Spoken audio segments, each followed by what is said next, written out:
Hello, everybody. I'm Lisa Burwell, your host of VIE Speaks, Conversations with Heart and Soul. And I'm so excited to be able to sit down and speak with Christian Siriano, style icon, entrepreneur, trailblazer, fashion icon, and now full-blown interior designer in his new venture, Siriano Interiors. Welcome to the podcast, Christian. Thank you. How are you? I'm good. You've had a busy year so far. Love it. I know. We always start the year off. I'm thinking it's going to be calm, and then we're like, oh, it's award season, and then it's projects, and it's always a wild few months, but Yes, fun. but good. But it's better than the alternative, which was the pandemic, which was super, super, difficult for everybody. Yeah. Do you think, Christian, during the pandemic, that's how you pivoted into interiors, where I have this saying from what we've experienced here in Florida, that the home has become the new celebrity almost, and people have fallen madly in love with their homes. I know. From that, right? So that has to be amazing for the interior design business right now, because no one has loved their home or tricked it out more than before now.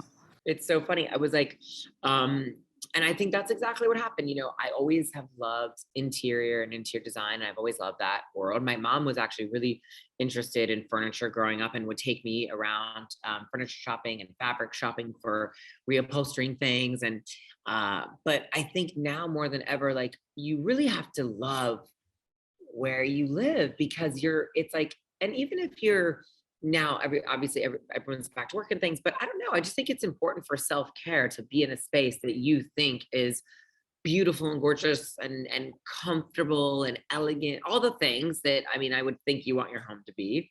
I think it's just more important than ever, especially for those of the world that live in small apartments in a big city, which is millions of people.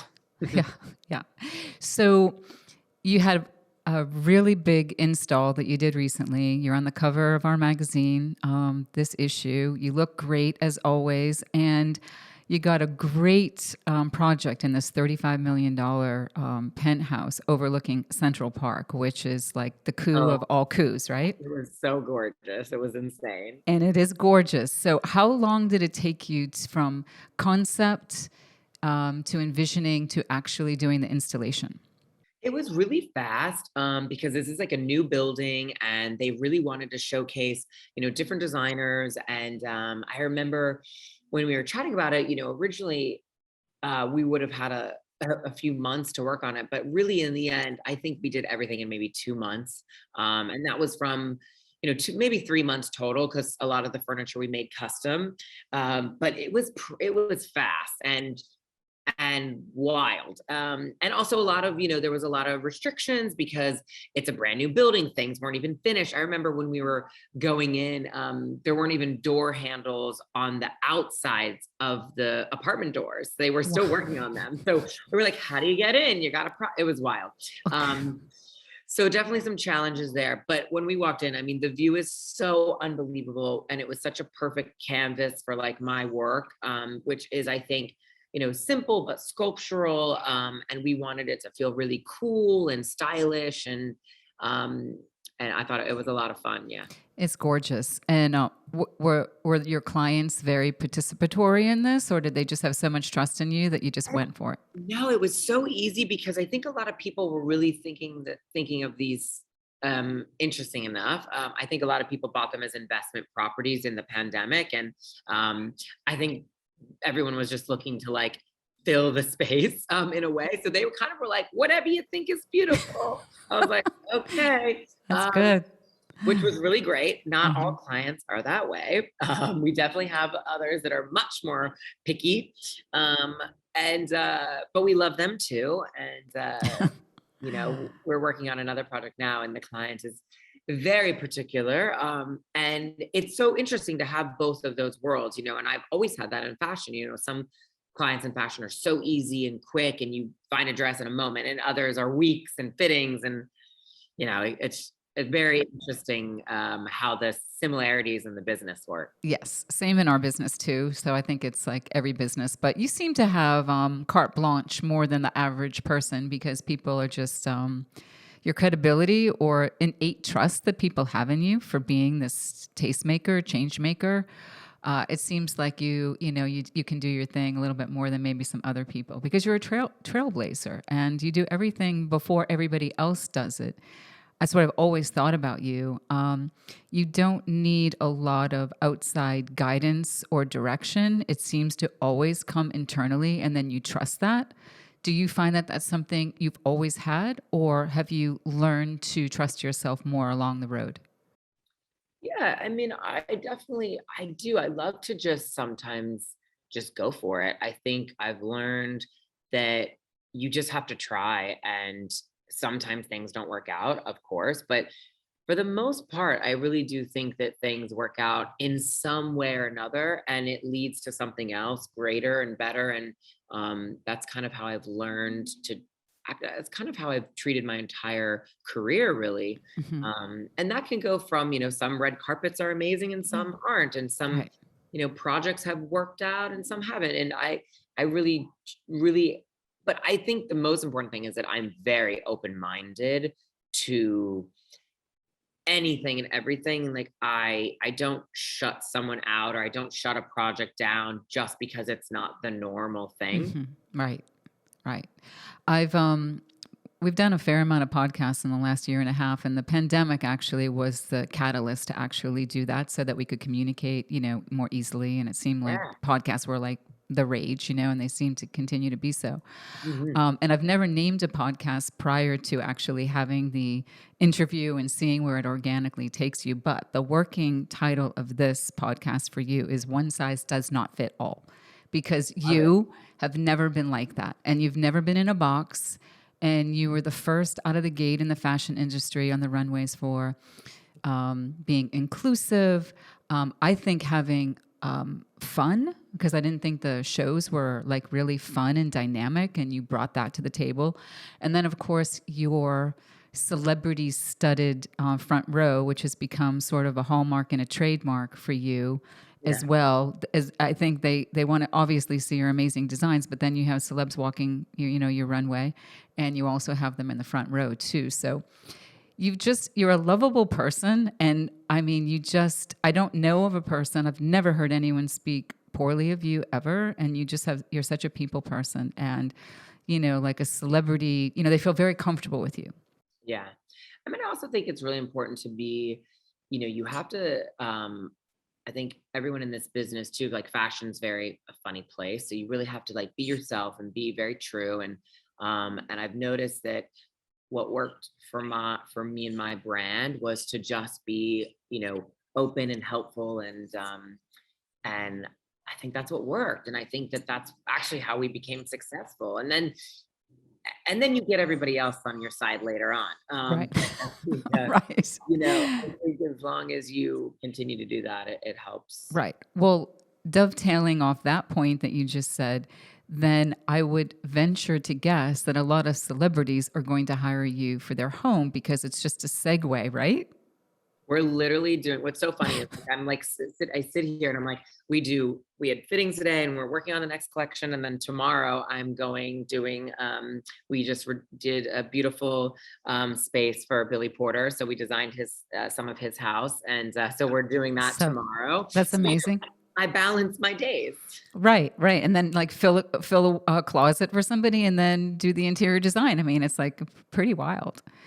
So getting back to the house that we featured, you've been, heavily awarded and decorated, and now even in this new venture that's only been a couple of years that you officially opened Yeah, yours. really like only like a year and a half, which is crazy. Yeah, that's completely crazy. So talk a little bit about the different pieces that you put in, your new line that you have in the home, your wooden bus that you've had since you picked it up in Paris 8 years ago. Uh, I mean, just the whole thing, and the line too. I'm really interested in the line and like, how is it minimum? Do you have like an ample amount of orders if people like around the world wanted to order them? Where are you going with that? It's been really amazing because I remember when we launched the actual furniture part of the business, I was like, oh, I really want to make my own furniture because I feel like, well, one, it was really hard to get furniture. And two, I felt like it was a bit hard for me although I love vintage furniture. I love furniture in general because it's almost like a piece of art for me. That's how I treat it. And but I really wanted to design my own because I feel like that's what I am. I'm a designer. I'm a creator. I like to sketch something on a piece of paper and then I like to see it come to life.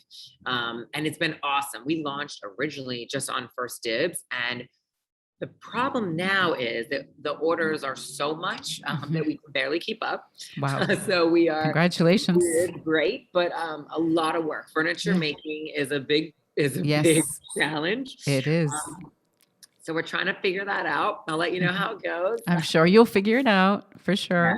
Yes. And so which one do you like better? Do you like the fashion world or this, or do you like both of them and you wouldn't let either go? I like using the other, like it's a little bit of a different brain heart, I would say, like different part of the brain. But what I like is that I think that fashion is amazing and it's wonderful and I love doing it, but it is nice to have a break from it because I'm just interested in other things, and other things are art and architecture and furniture. So I think that, I love even curating art. I love, remodeling homes and building. And so all of that is very interesting to me, especially as I get older.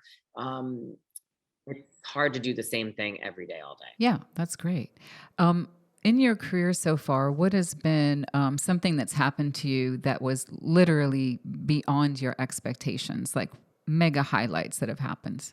God, mega highlights. I mean, there's been so many great, fabulous moments. I think, like when I get to dress some of the first ladies, that's amazing and feels really great. When we have really fabulous red carpet moments like Billy Porter at the Oscars, or, but even really just like some of our clients that we've had for years and years and years. I love that they like still come back and buy clothes like years later. Those are like some of my favorite days. And obviously like I've gotten to, be the first at a lot of things, the first designer to show curvy women on a runway. Like I'm so proud of that. That was a great moment in our culture. Things like that is like what I feel like feels really, really good. But also really honestly, what feels really great is that like, we're still here. I have a great studio. We get to make what we want to make. That feels great. Yeah. I can keep the lights on.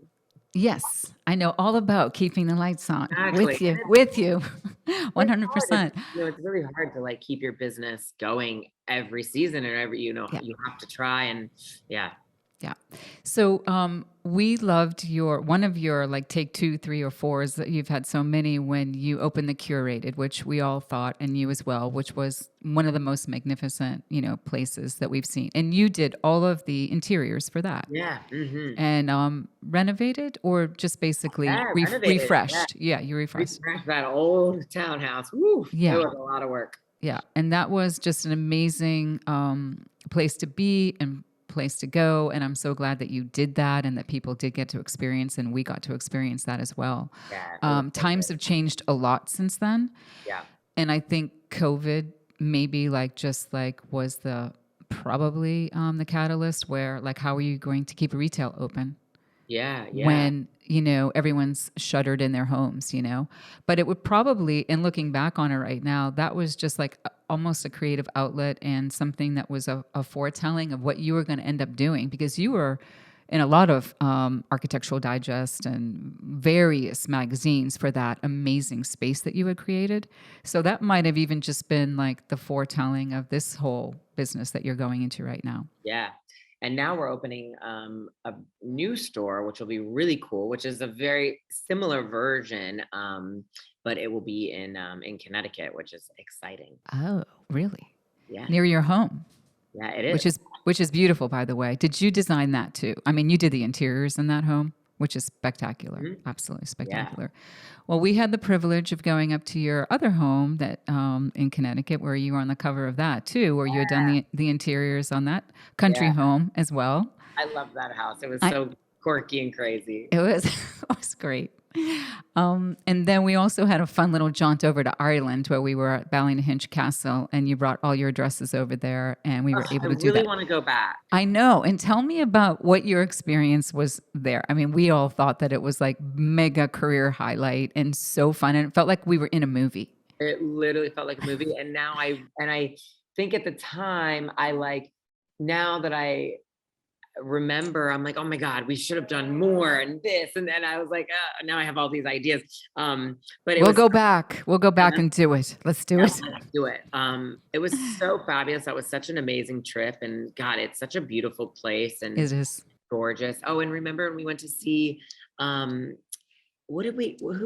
farm was that with the beautiful horses? Oh, Gentle Meg. We went to see our horse. Yeah, Gentle Meg there. That was so fun. It was so fun. I know. Have you been back? Oh yeah, several times. Yeah. Since then we have, and we opened the office over there. So we had that for 6 years. Yeah. But we did close that about 6 months before the pandemic, not knowing, because it just like, it was just like pouring money into it. Yeah. But hey, great thing that we did that because the pandemic was going to close it anyway. Yeah. But I don't regret doing it. I mean, it was wild, like a wild card to do it and make a magazine in a foreign country. Like that was very crazy. Yeah. And I had a blast doing it. My husband, on the other hand, was bankrolling it. So he didn't think it was as fun as I did. Right. Exactly. So, but we all loved it and definitely want to go back. So, yeah. You talk in a lot of articles that I've read about you and even talking to you and knowing you. For 14 years we've been following you, and you were one of the first articles that we had in our debut issue in 2008 too. So we're Wild. fangirls turned into colleagues, turned into friends, and everything. So, but it's 14 years. Like, how did that happen? So crazy. I Yeah. love it. So fabulous. I know, it's so great. So you talk about your mom being an influence in clothing, your fashion business, and also, so I mean, she probably was one of your main influencers. Yeah. Yeah. I think my mom, my sister, definitely very influential because I think my mom my mom actually really liked clothes. I mean, she still does a little bit now, and loved interiors. That was really her thing. And my sister was more eccentric and loved fashion and would wear these crazy wild things to school every day, and it was very inspiring. Yeah. What was one of your absolute favorite fashion shows that you did? Like the venue that you thought was the coolest? My gosh, I've shown at so many cool places. I mean, I think like when we showed at Top of the Rock was really stunning. That was my favorite. 30 Rock, I really love, I mean, we showed at the Plaza. I loved that show. I loved actually my 10th anniversary show was in the Masonic Hall here. And I will say, I still look back on the videos and the pictures from that show, and they're incredible. Probably because of the space, it was like almost like you felt like you were in an old opera or something. Yeah. It was so cool. Oh, that's cool. I didn't go to that one. Was that what season was that? I don't even know why you guys didn't come to that one. Yeah, that sounded one. cool. But there's been so many great ones. I think and that's kind of what's fun is to always find, and I've shown at similar venues for a lot because I love them. I love Gotham Hall. I still think that building, I've shown there a lot. Yes, you have. And I love that building. But even last season, we showed at the bottom of the Empire State Building, and it was really raw and gritty, and it felt like we were in like an underground world, and I thought that was really cool. Yeah, and very sort of timely with the vibe. I thought like last year or the year before felt like I was in a Mad Max movie. Yeah. Like really grungy and like what's going on with the world, Yeah, exactly. Well, that fashion show that you did down here with us at Khalees the Pool at Alice Beach, I think to me, just visually, I mean, I know it was a simple show that you did down here, but I thought it was absolutely stunning. Yeah, it really was, stunning. We need to do another one. I know. We've got to get you back down here. Hopefully we'll entice you to get here. Some big project will, come around. So, do you want to do interiors like everywhere? Do you want to just do them in New York City? Like, what is the plan and like, what is the goal for you? Yeah, I mean, we're loving it. I am doing as much as I can. And what's been really great is like we are definitely doing it in other places. So we just finished, we just did a really cool little inn, which is in Chagrin Falls in Ohio, which was really fun. And now we are already about to do a project for the London Hotel in LA, but that got pushed back because of the pandemic. So this was like a perfect segue to a space. But I think, yeah, I'm really open to doing things everywhere and anywhere. I kind of am taking whatever opportunity comes and figuring out if it's going to work or not. Yeah, that's amazing. Yeah. So during the pandemic, I think you were the first that got a lot of press, or maybe even just the first business owner, entrepreneur that just decided, like, hey, we're running out of masks. I'm going to make masks. And you ended up making like how many? Like Yeah. an insane amount. It was insane. Yeah. Yeah. And then everyone after then started making masks too. Yeah. And just all the things that you've done. And Yeah, it was a wild time, and we were making them for so long, and in the beginning we really just didn't even know what it would be, and but it was so crazy that it was a product that just didn't exist in our world. So it right. was such a needed thing. So we're glad that we did it and feel really proud of Yes, it. as you should.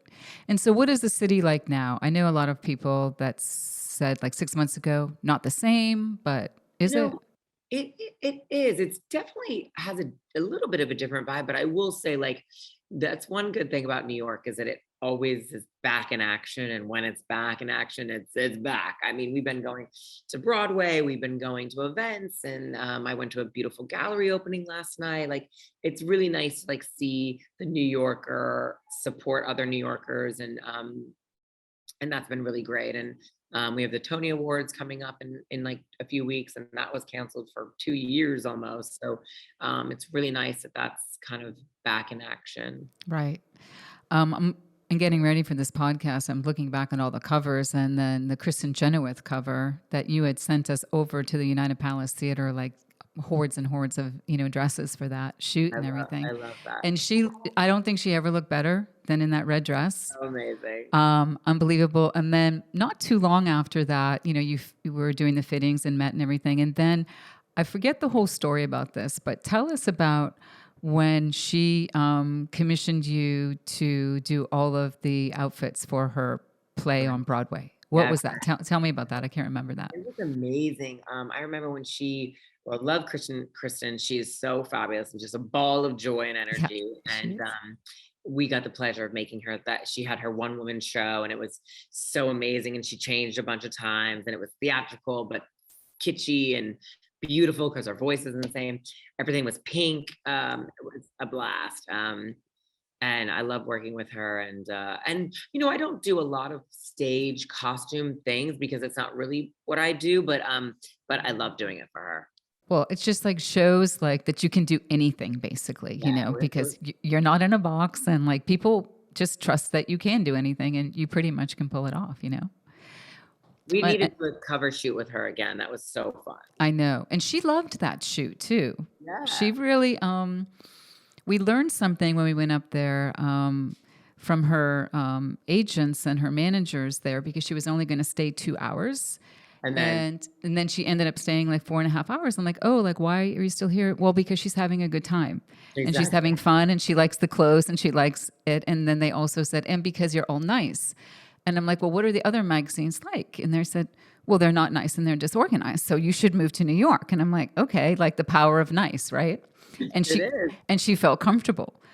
So I guess that's not the norm, but you'd know better than I on that one. So, how fabulous was it for you to have your recent home and architectural digest, which is like a pretty cool coup, right? Yeah, it was amazing. And yeah, that was one of my biggest highlights of the year. And then we also just had my new studio also featured in Architectural Digest. So it was like felt really good. And I love working with them. They're such a great team. Amy, the editor in chief, she's fabulous and has great taste. And but it's funny because as a young interior designer, I'm still learning and still growing and building. So I whenever I get a feature of anything, like, it feels great because it's new to me. It's not, it's different.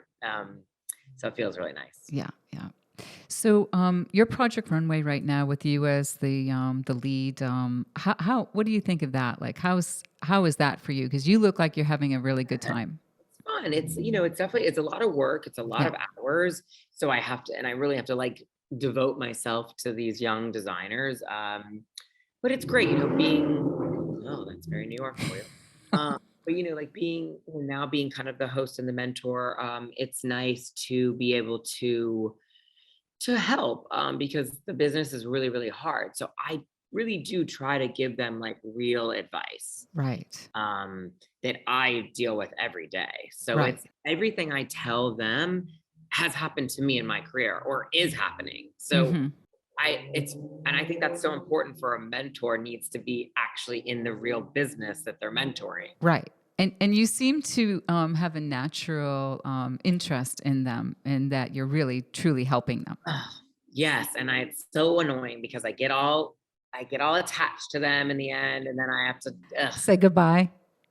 Yeah, that's not fun at all. Oh my I'm gosh. like, and then I fall in love with them, and then I'm like, oh, now they call me all the time, and I try not to. I try to stay away, but it's Right. too hard. Yeah.